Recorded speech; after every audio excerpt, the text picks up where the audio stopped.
hello good morning welcome to this video भर्खर भर्खर उठेँ आज बिहानै उठेँ हो 4 बजे अनि आज चाहिँ म सरप्राइज ट्रिपमा नेपाल जाँदैछु आज 11 सेप्टेम्बर हो बिहान 10 बजेको फ्लाइट छ मेरो यहाँबाट म साँझ राति 10 बजे नेपाल पुग्छु अनि भोलिपल्ट आफ्नो घर पुग्छु ल हेरौँ है त अब आजको मेरो जर्नी कस्तो हुन्छ घर surprise trip let's go ready भएर निस्केको अवस्था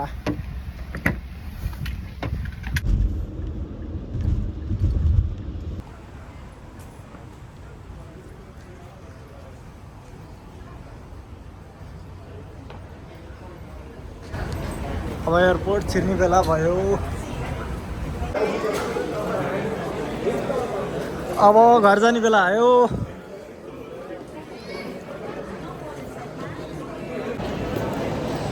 सेक्युरिटी चेक इन पनि गरेर निस्कियो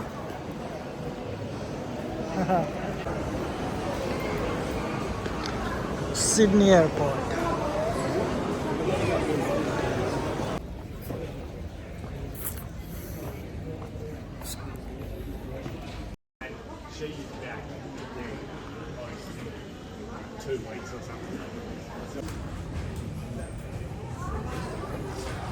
सिडनीलाई बाई बाई अब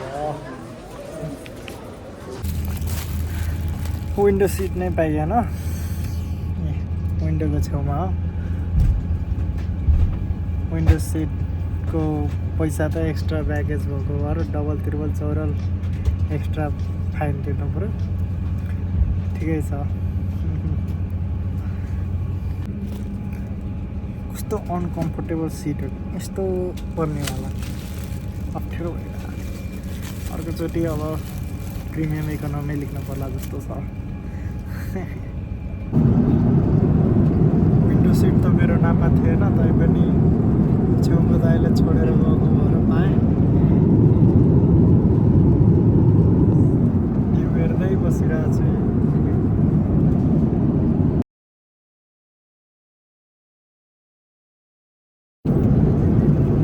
झ्याउनै लाग्यो यसरी बस्दा बस्दा बस्दा बस्दा भोक लागेर दिक्क परेको थिएँ बल्ल आयो खाना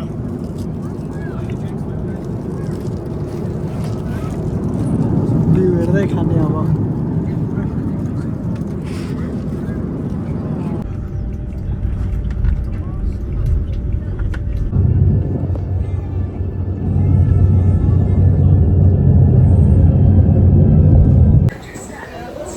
हङकङ आयो अब 1.5 घन्टामा काठमाडौँको फ्लाइट छ चट्ट लाएर गेट नम्बर 63 मा जाने भन्छ हङकङमा पनि अब सेक्युरिटी चेक इन भइसक्यो अब बाटो काठमाडौँतिरको नि हाउ बाइक केही पनि भन्न आउँदैन अब आफ्नो गेटतिर चाहिँ ट्रेन चढेर गइने भयो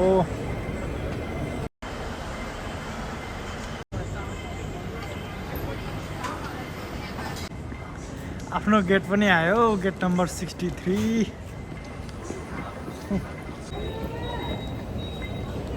आफ्नो गेट अगाडि आएर बस्यो अब 1 घन्टामा फ्लाइट छ काठमाडौँको लागि न साथीहरूलाई थाहा न घरकालाई थाहा न यताकालाई थाहा न उताकालाई थाहा छ यत्तिकै जाने अब 1 घन्टामा हङकङबाट काठमाडौँ म जाने प्लेन त्यसैमा जाने हो अब अहिले 40 मिनटमा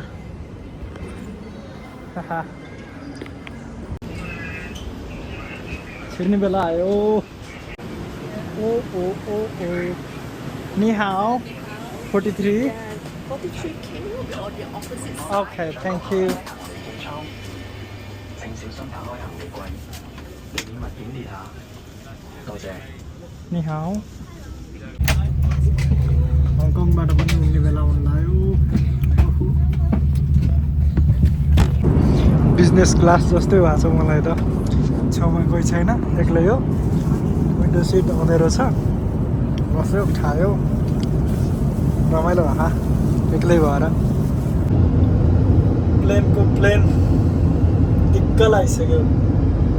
अझै यो त 9 र 4 घन्टाको वाला थियो अझै सिडनी टु लस एन्जल्स त्यसरीतिर त्यतातिर जाने भन्दा 14 घन्टाको फ्लाइट कसरी जाने हो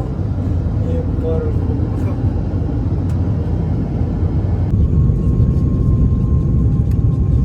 ल काठमाडौँ नै आइयो अब सबै सुतिसके जस्तो छ घरमा लाइट बलेको छैन पोलमा मात्रै बलेको छ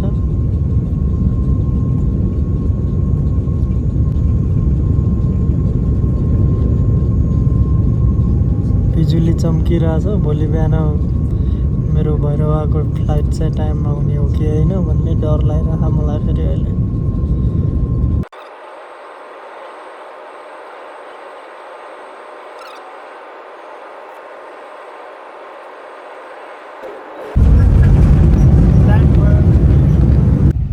टाउको माथिका कम्पार्टमेन्टहरू खोल्दा भित्रका वस्तुहरू बाहिर खस्न सक्ने भएकोले ध्यान दिनुहोस्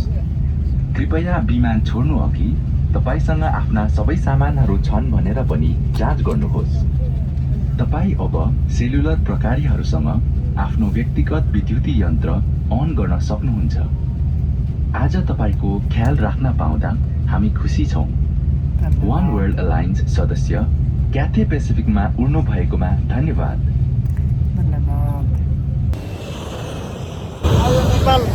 नेपाल यातायात अब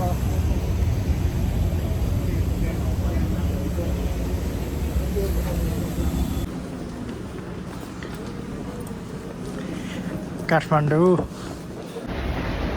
अघि हङकङ सिडनी एयरपोर्टहरू महँगो बसेर थियो यहाँ ढुसी लाग्यो जस्तो भन नेपालको भन्सार पनि क्लियर गरियो अब आफ्नो ब्यागेज लिने बेला भयो लिने ठाउँ यही छ ब्यागेज पो कहाँ छ ल नेपाल झरेपछि चाहिँ बाहिर निस्किने बेला यस्तो छ है अघि त्यो गनाउने ठाउँ भयो नि यो चाहिँ अलिकति नगनाए जस्तो छ यति 10 मिटर 10 मिटर हो मन त थिएन महँगो होटेलमा बस्नु पर्यो केही छैन फिचर फेरि आयो 11 बजिसक्यो अब सुतेर भोलि बिहान 7:55को फ्लाइट छ 5 बजी त उठ्नुपर्छ कति गाह्रो हो राजधानीमा घर किन्न पर्ने रहेछ फाइनली अब घर जाने बेला भयो ट्याक्सी नै आउँदैछ सरर लाएर घर जाने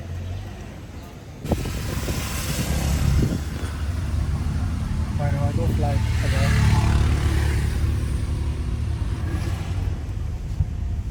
अब 55 मिनटमा फ्लाइट छ टिकट अनुसार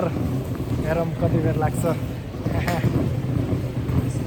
लास्ट इयर सरप्राइज दिन जाँदाखेरि म यहाँ बुद्ध एयरमा हुँदाखेरि घरबाट फोन आएको थियो एकदमै मिस भइरहेको थियो त्यो बेला अहिले त फोन पनि आएको थिएन अब सिधै घर गएर चिया खाने हो this is what domestic airport looks like in Nepal Kathmandu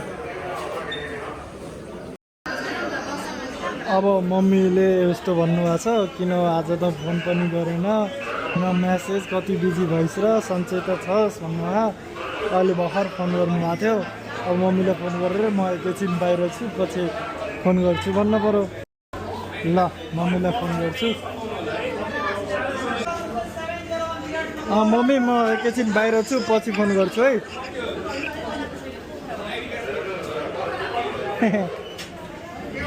Biratnagar भनेको सुन्नुभयो कि नै फेरि यार सुनेबार त झ्याउ हुन्छ बस पनि चढ्यो अब भैरवा जानलाई भैरवा जान होइन प्लेन चढ्नु जानलाई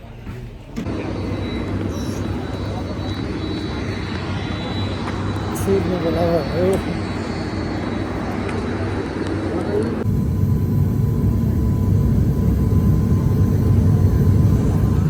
सुरक्षित रूपमा घर आएँ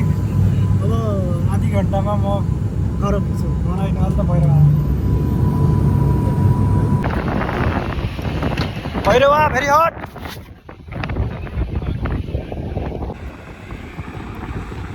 आयो आयो भैरवा भेरवा भेरवा भेरवा आफ्नो घर अगाडि अगाडि आउन लाग्यो अब एकैछिनमा घर पुगिन्छ अनि त्यसपछि घर एक्साइटमेन्ट त केही नि हुँदैन किन आइस भन्ने हो भन्नलाई त्यही पनि एकचोटि भिडियो गरौँ न के हुन्छ है त ल अब आफ्नो घर आउन लाग्यो घर अगाडि अटो रिक्सा रहेछ स्कुटी छैन अब फुल लिएर भन्नु पर्यो मम्मीलाई खोल्नु त ढोका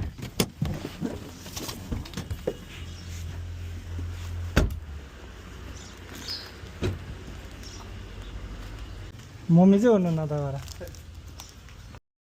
आउनुभयो मम्मी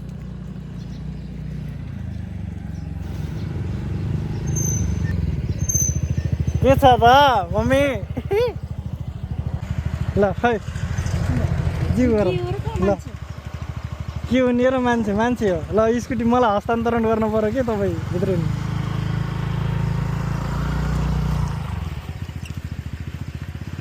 घर सरप्राइज भनेर आउने मान्छे घरकालाई त वास्तै छैन फोन गर्यो फोन घरै छोडेर हिँडे आएछ ल अघि म त्यही एयरपोर्टमा थिएँ विराटनगर गरिरहेको थियो तपाईँलाई फुल ल्याइदिएको है ल लाउनु फुल बर्थडे मनाउन आएको म भोलि ह्याप्पी बर्थडे